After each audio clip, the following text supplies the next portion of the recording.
Halo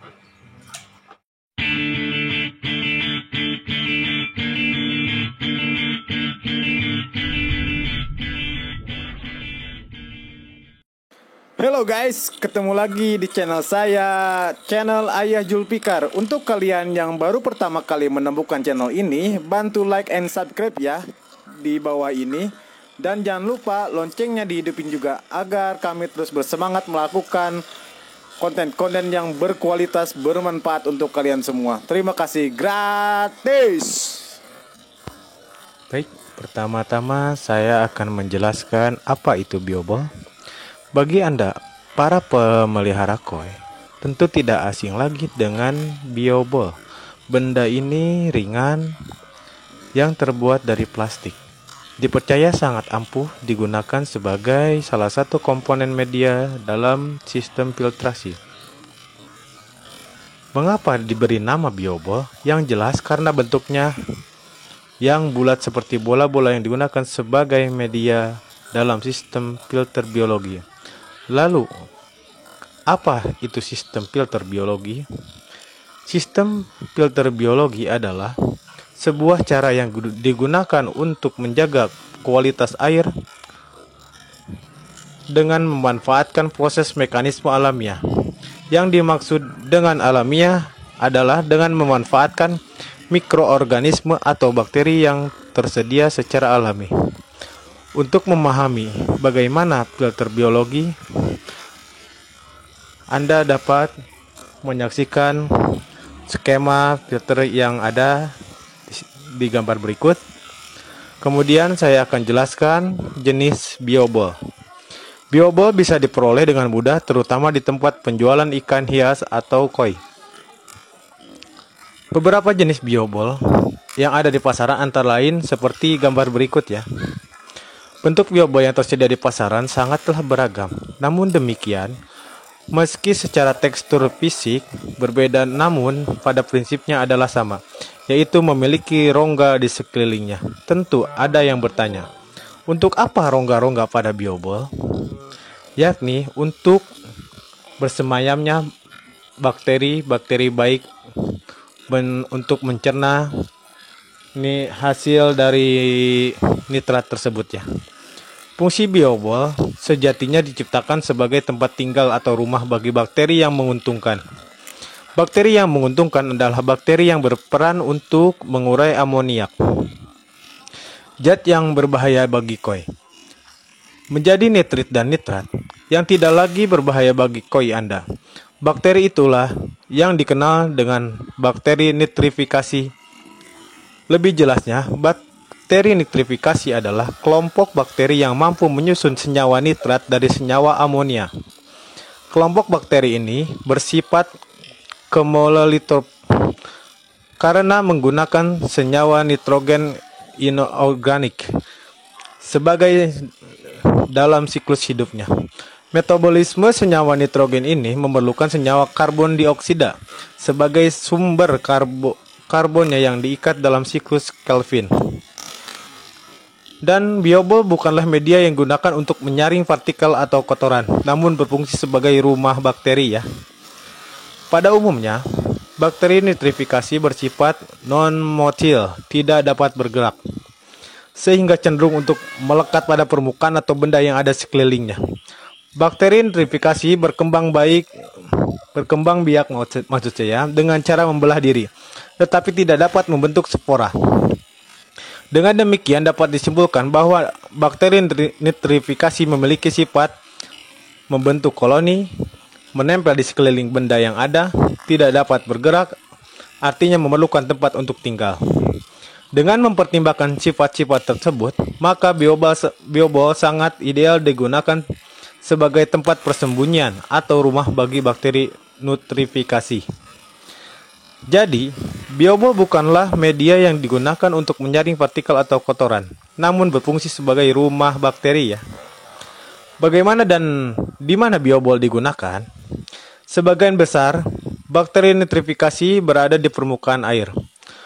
Untuk itulah mengapa biobol dibuat dari bahan tertentu dalam kurung plastik ya, yang dapat mengapung pada permukaan air. Namun demikian, penempatan biobol sebagai salah satu komponen media filter tentu diletakkan pada ruang-ruang filter chamber yang tersedia.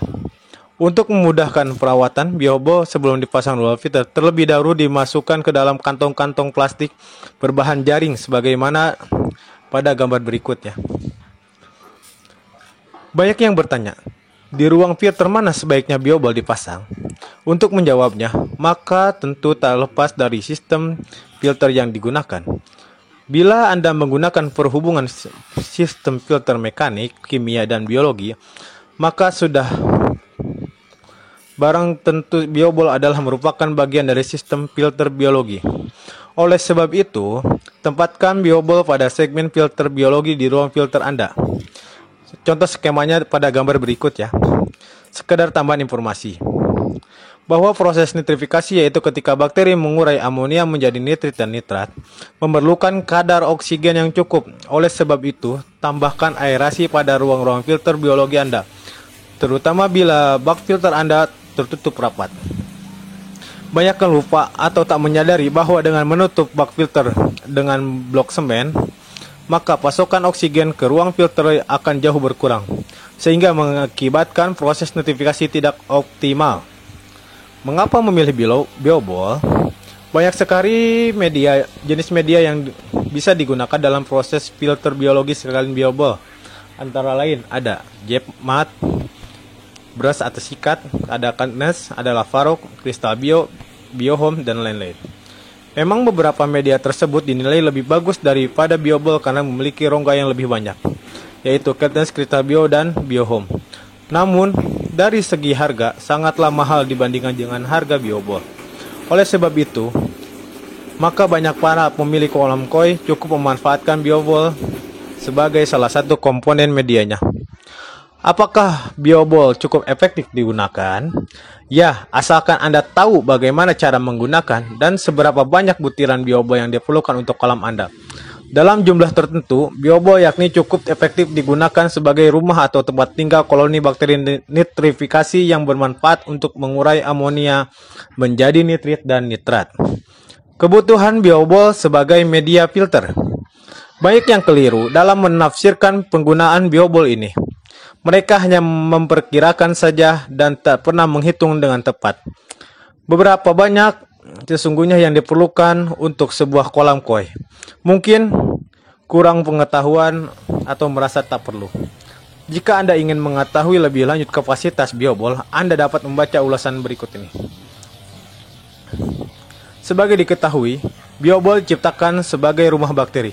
Pertanyaannya adalah, seberapa luas area biobol yang bisa dihuni oleh bakteri? Ini adalah pertanyaan yang mendasar. Sebagaimana kita bisa menghitung jumlah biobol yang diperlukan jika tidak tahu berapakah kapasitas untuk sebuah biobol itu sendiri. Sebutir biobol memiliki ruang untuk tempat tinggal atau bakteri, lebih populer dengan istilah Specific Surface Area atau SSA. Tidak hanya biobol, semua jenis filter memiliki nilai SSA tersendiri. SSA dihitung luas permukaan pada suatu media filter yang mana dapat dihuni oleh koloni bakteri. Untuk jenis biobol yang biasa Anda gunakan, yaitu dengan diameter 2,5 sampai 3 cm, nilai SS-nya adalah 222 meter persegi per meter kubik. Sedangkan setiap meter kubik biobol terdiri dari 7.500 butir biobol. Dengan demikian, sebutir biobol memiliki SSA sekitar 30 cm meter persegi. Artinya, pada sebutir biobol memiliki area yang bisa digunakan sebagai rumah bakteri adalah seluas 30 cm persegi. Sebagaimana Anda ketahui, sudah memiliki gambaran seberapa kapasitas biobol yang bisa digunakan dalam media filter. Efektivitas bakteri nitrifikasi dalam mengurai amonia. Pertanyaan selanjutnya adalah, seberapa efektif koloni bakteri nitrifikasi dapat mengurai amonia? Dari hasil penelitian yang pernah dilakukan, koloni bakteri berada pada area 1 meter persegi dapat mengurai amonia antara 0,2 sampai 2 gram per hari. Dan bagaimana amonia itu dihasilkan? Ini adalah hal yang sangat penting diketahui, yaitu jika Anda memberi pakan pada koi, selanjutnya koi Anda akan mengeluarkan kotoran yang mengandung amonia. Ya, berikut saya sampaikan keterangan tentang biobol. Untuk Anda yang masih penasaran tentang video saya yang lain atau mempunyai request ingin mereview media filter yang digunakan pada kolam koi, silahkan komentar di bawah ya. Terima kasih.